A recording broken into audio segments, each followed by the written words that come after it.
The northern suburbs of St. Louis, a place where hope has long been extinguished.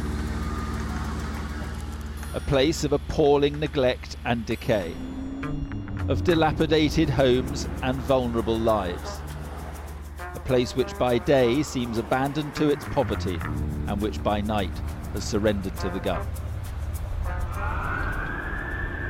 It is the same scene virtually every night. Blue lights, taped off streets, shootings and murder overwhelming detectives here in a world where reprisals are routine. It's, in my view, at an epidemic proportion that's going on here. This local church leader is almost in despair.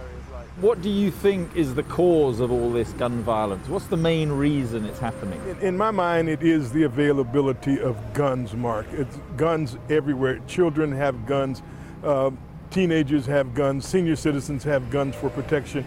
Guns everywhere. He's trying to get the message out to appeal for sanity, but behind the placards placed outside thousands of homes and along hundreds of streets lurks an uncomfortable truth for St. Louis and for America. What we found here is a powerful example of what happens when gun laws, particularly tough background checks, are just swept away. Here on the rundown streets of northern St. Louis, it's meant more guns and more deaths. Most gun owners in Missouri are responsible, but the state has some of the most relaxed gun laws in America. 10 years ago, changes allowed private sales with no checks.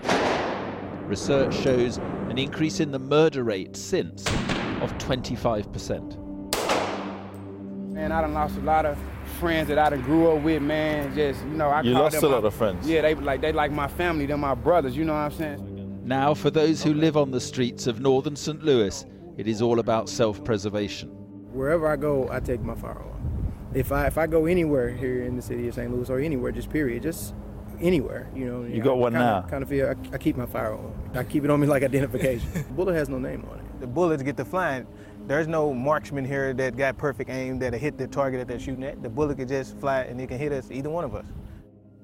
Almost everywhere in northern St. Louis, you hear stories of people killed in random shootings or caught in the crossfire.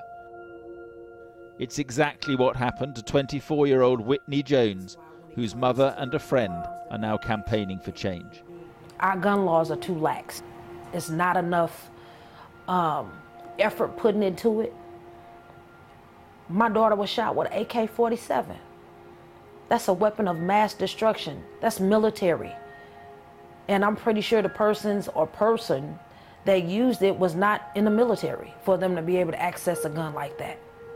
Just give me a sense of what it's like to live with so much gun violence in this community. We used to say, we'll see you later.